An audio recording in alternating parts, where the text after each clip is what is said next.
안녕하세요. 수서도행교회 정남 목사입니다. 오늘도 이 아침에 주님의 말씀을 함께 나누는 자리 가운데 나오신 여러분, 주님의 이름으로 축복하고 환영합니다.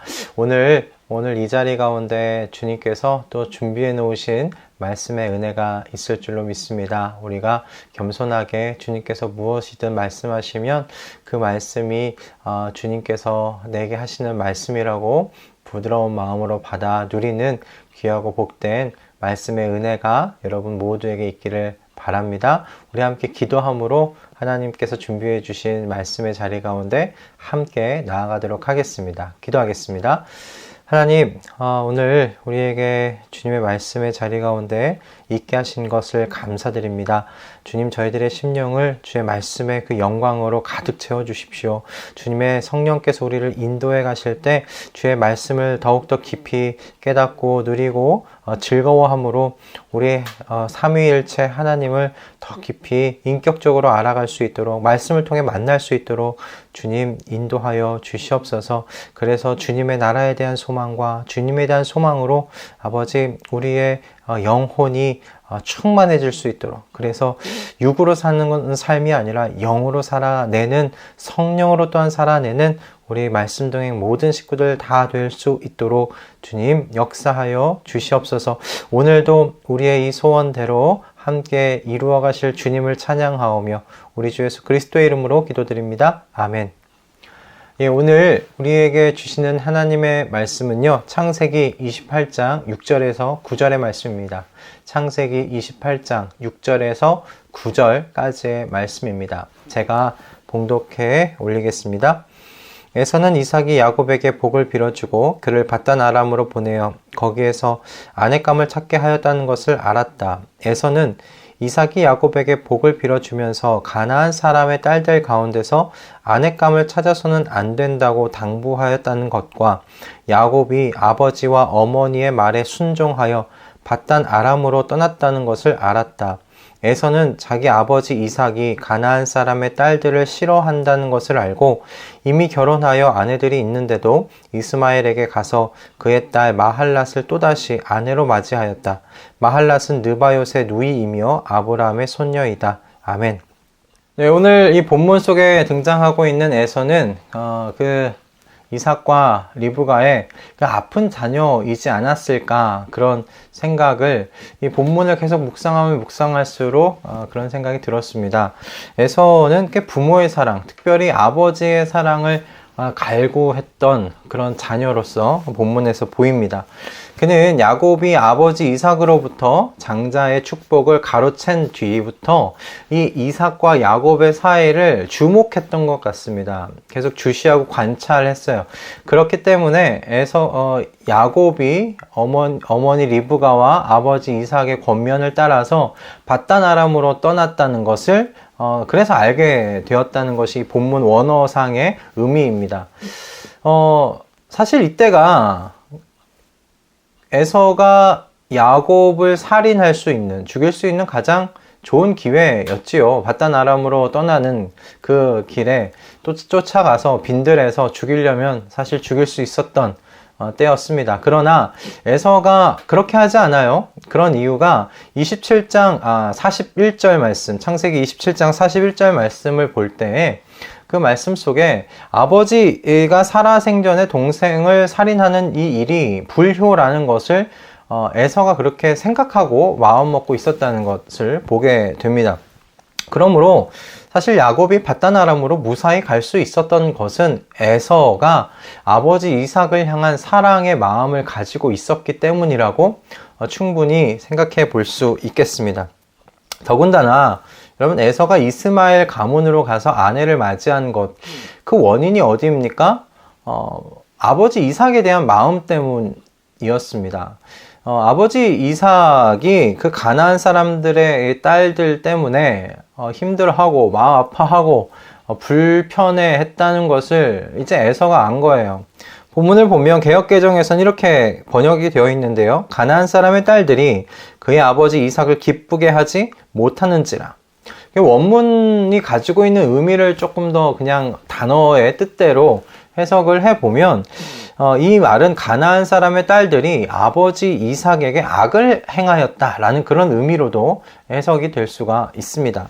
즉, 에서가 볼 때 이 가나안 사람의 이 딸들, 가나안 사람의 이 부인들이 아버지 이삭을 기쁘게 못할 뿐만 아니라 사실 악을 행하였다라는 것, 아버지 이삭이 불쾌할 만한 일들을 행하였다는 것, 그것이 오늘 이 본문에서 이야기하는 바예요. 그러니까 에서가 이것을 바라본 거예요. 이것을 보게 된 거예요. 그래서 에서는 아버지를 기쁘시게 해드리기 위해서 이스마엘 가문으로 그곳에서 아내를 맞아 드리는 겁니다. 본문 속에서 이 에서에 대해서 정말 이렇게 생각하면 생각할수록 그에 대한 치근한 마음이 들어요.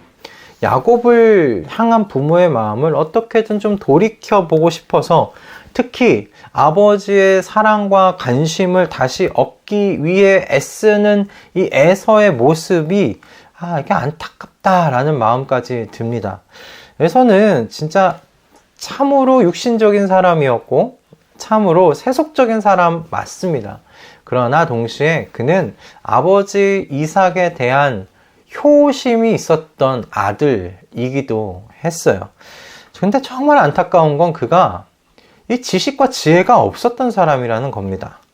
아버지를 기쁘게 해드리기 위한 선택이었다고 한 바로 그 선택, 이스마엘 가문으로 그곳에서 아내를 맞아들인 이 선택이 사실은 아버지를 노하게 만들 만한 선택이었어요. 전혀 기쁘시게 해드릴 수 없는 선택이었고요. 그리고 그 선택은 그 선택은 또한 하나님을 기쁘시게도 해드릴 수 없는 그런 선택이었습니다. 여러분, 이삭과 이스마엘이 어떤 사이입니까? 아브라함의 첫 아들은 이스마엘이었잖아요. 그런데 하나님의 약속의 자녀로 하나님께서 이삭을 선택하셨기 때문에 모든 장자의 축복이 이삭에게로 넘어갔습니다. 그리고 이스마엘은 그 와중에 이삭에게 안전히 장자권이 되게 하기 위해서 아브라함의 장막에서 쫓겨나듯이 나아가야만 했습니다. 정말 아무것도 가지지 못한 채 나갔어요. 여러분, 때문에 이스마엘과 이삭의 사이가 좋을 리는 없었다는 것을 우리는 충분히 짐작해 볼 수가 있겠어요. 이런 집안 간에 이런 서사가 있음에도 불구하고 이 에서가 이스마엘 집안으로 가서 그곳에서 그 집의 딸을 아내로 맞이한다는 것은 그가 얼마나 아버지를 사랑한다고 하지만 아버지에 대해서 모르고 있었는지를 보여주는 것이라고 생각합니다. 그리고 동시에 그가 얼마나 깊이 생각하지 못하는 사람이었는지를 이 이야기를 통해서 드러내주고 있는 거예요. 여러분, 또한 이 아버지 이삭은 또 어떤 사람이었는가? 하나님께서 아담과 하와를 창조하신 대로 한 아내만을 평생 두고 살았던 사람이잖아요. 그런데 에서가 두 아내가 있음에도 불구하고 지금 또다시 아내를 맞이한다는 것, 여러분, 이건 하나님 앞에서도 옳지 못했던 결정이었습니다. 그는 하나님에 대한 지식 또한 없었던 사람으로 충분히 저희가 짐작해 볼 수 있겠어요. 이와 같은 에서의 이 모습을 여러분, 오늘날 그리스도인들에게 생각해 봐야 할 점을 우리에게 던져준다 생각합니다. 많은 그리스도인들이 하나님을 향한 사랑과 충성을 맹세하죠. 그리고 하나님을 기쁘시게 해드리기 위한 일들을 선택하고 많이들 행합니다. 그러나 바로 그 선택하여 행하는 그 일들이 하나님을 기쁘시게 해드리는 일인가 우리가 곰곰이 생각해 볼 필요가 있다는 거예요. 의도는 선하고 좋을 수 있습니다. 그러나 에서가 아버지 이삭을 기쁘시게 해드리고 싶은 그 마음의 의도가 선하고 좋았던 것처럼 그렇게 의도가 좋을 수 있어요. 그러나 의도가 좋다고 해서 행동의 결과까지 좋은 것으로 우리가 포장할 수는 없다라는 겁니다. 의도는 선하고 하나님을 향한 기쁨과 하나님을 즐겁게 해드리기 위한 그 좋은 의도와 선으로 시작할 수 있습니다. 그 마음을 가질 수 있습니다. 그러나 에서가 이삭을 기쁘게 해드릴 수 없었던 것과 같이, 하나님을 기쁘시게 해드릴 수 없었던 것과 같이, 하나님에 대한 지식이 없으면 여러분 하나님을 기쁘시게 해드릴 수가 없습니다. 우리의 마음은 선하기 시작했더라도 말이죠. 그러므로 오늘날 그리스도인들에게 저는 필요한 것은 무엇보다 하나님에 대한 신학함이 아닐까. 이 본문을 묵상하면 묵상할수록 이 부분에 대하여 생각해 보게 되었어요. 특별히 여러분, 하나님을 신학한다는 것은 여러분 그분의 말씀을 진지하게 탐구하고 연구하여 우리의 삶에 적용한다는 것이 사실 신학함입니다. 많은 그리스도인들이 여러분 익숙한 구절이라고 해서 여기고 넘기는 말씀들이 얼마나 많습니까? 이거 아는 말씀인데 뭐 여러 번 들어본 말씀인데 뭐 나는 이미 알고 있는 말씀이라고 생각할 때가 너무나 많습니다. 하나님의 말씀 앞에 저는 근데 이미 알고 있는 말씀, 내가 이미 알고 있다는 이 자세, 이게 얼마나 저는 위험한 자세인가 말씀드리고 싶어요. 여러분, 과거 영국에서는 그 영국 16, 17세기에 있었던 청교도 시대 때의 일입니다. 그때 일화 중 가장 유명한 이야기 중에 하나가, 당시에는 농부들이 잠시 일을 멈추고서 서로 대화를 할 때 무엇을 주제로 대화를 나누었느냐, 구원론, 기독론 뭐 이런 것을 가지고 담소를 나누었다는 거예요. 어떻게 우리가 구원받았는지, 구원에 대한 것에 대한 이야기를 나누었고, 우리를 구원하신 그 예수 그리스도, 그분이 어떤 분이신지에 대한 그런 내용으로 담소를 나누었다는 겁니다. 쉴 때요. 근데 오늘날 그리스도인들이 모여서 어떤 이야기를 나누고 있습니까? 연예인들에 대한 이야기, 자녀들의 어떤 학원에 대한 이야기, 또는 집값에 대한 이야기들로, 뭐 요즘 주식에 대한 이야기들도 있겠죠. 시간을 보내는 것과 비교해 볼 때 여러분 너무나 큰 어떤 신앙의 격차를 이렇게 보게 되는 것 같아요.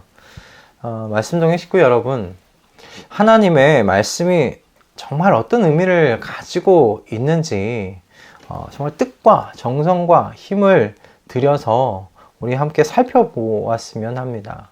여러분, 시중에 사실 그 신학을 배우지 않은 평범한 성도님들도 이렇게 보실 수 있는, 그렇게 편하게 해석된 건전하고 좋은 주석책들이 시중에 나와 있어요.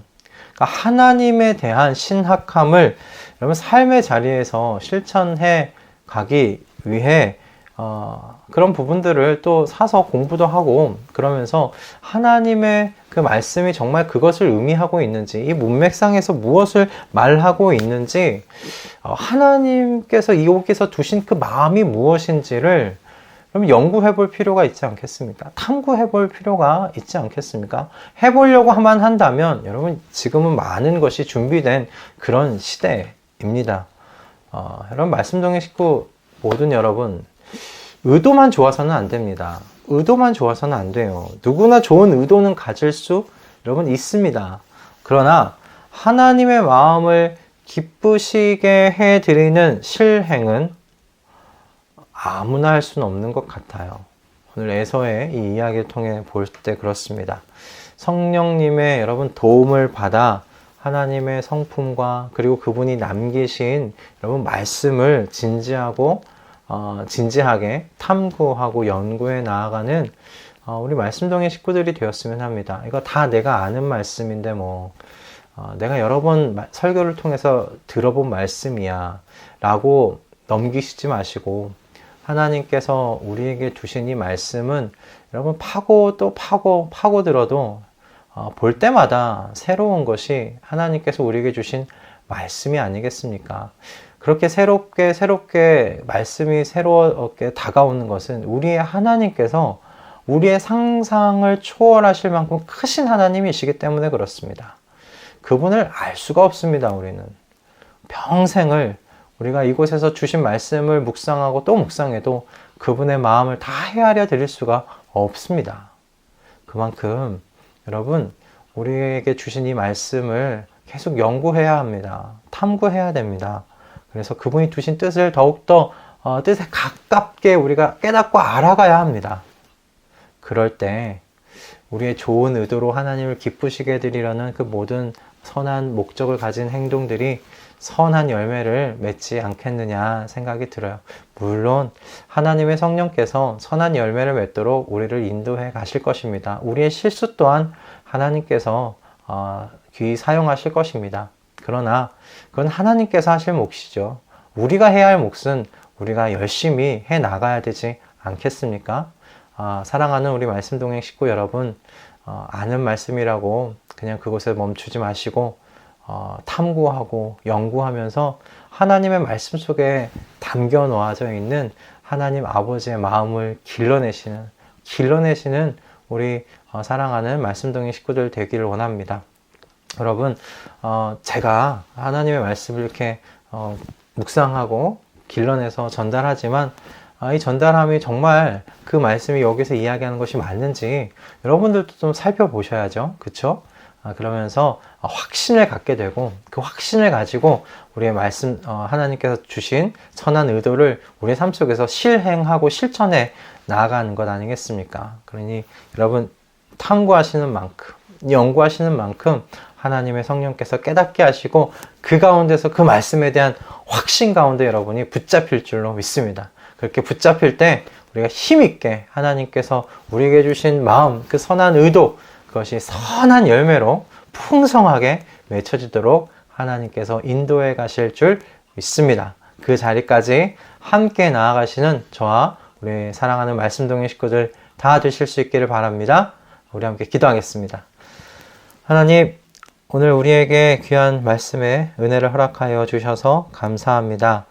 하나님, 우리가 에서와 같은 사람 되지 않기를 원합니다. 그가 아버지 이삭을 향한 사랑을 가지고 그를 기쁘게 해드리기 위해 선택했던 그 모든 것들이 결국은 아버지를 분노케 하는, 아버지의 마음을 슬프게 만드는 그런 결정을 한 것을 우리가 보게 됩니다.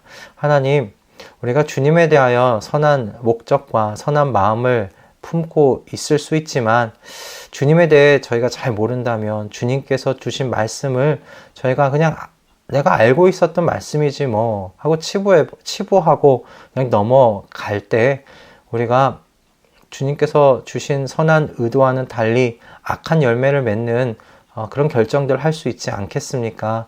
주님, 저희가 주님을 더욱더 알아갈 우리의 일을 해 나아갈 수 있도록 은혜 허락하여 주시옵소서. 우리의 발걸음, 우리의 심령의 그 나아가는 걸음들을 주님께서 주장하여 주십시오. 주님의 성령께서 저희를 가르쳐 주십시오. 우리가 걸어가야 할 방향을 알려주십시오. 우리가 그 길로 걸어가도록 하겠습니다. 하나님 도와주시옵소서. 주님께서 오늘 하루도 우리를 주님의 그 길 가운데, 주님의 마음을 알아가는 그 길 가운데로 이끌어 가실 것을 믿고 우리 주 예수 그리스도의 이름으로 기도드립니다. 아멘. 할렐루야. 오늘 에서에 대한 이 이야기를 통해 하나님께서 우리에게 또 귀한 말씀 허락하신 줄을 믿습니다.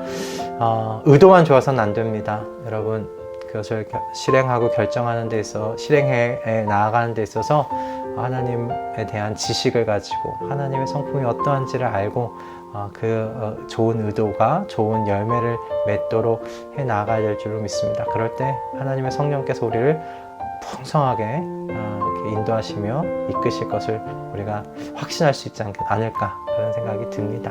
여러분, 오늘 하루도 하나님께서 주신 말씀을 듣고 마음 가운데 두신 결정과 어떤 그 결단은 잊지 마시고 하나님의 말씀을 더 깊이 더 가까이 탐구해 나아가는 우리 말씀동행 식구들 다 되실 수 있기를 주님의 이름으로 축복합니다. 여러분, 내일 아침에 또 주님께서 우리에게 주신 말씀 붙잡고 함께 만나도록 하겠습니다. 여러분 사랑합니다. 내일 아침에 뵙겠습니다.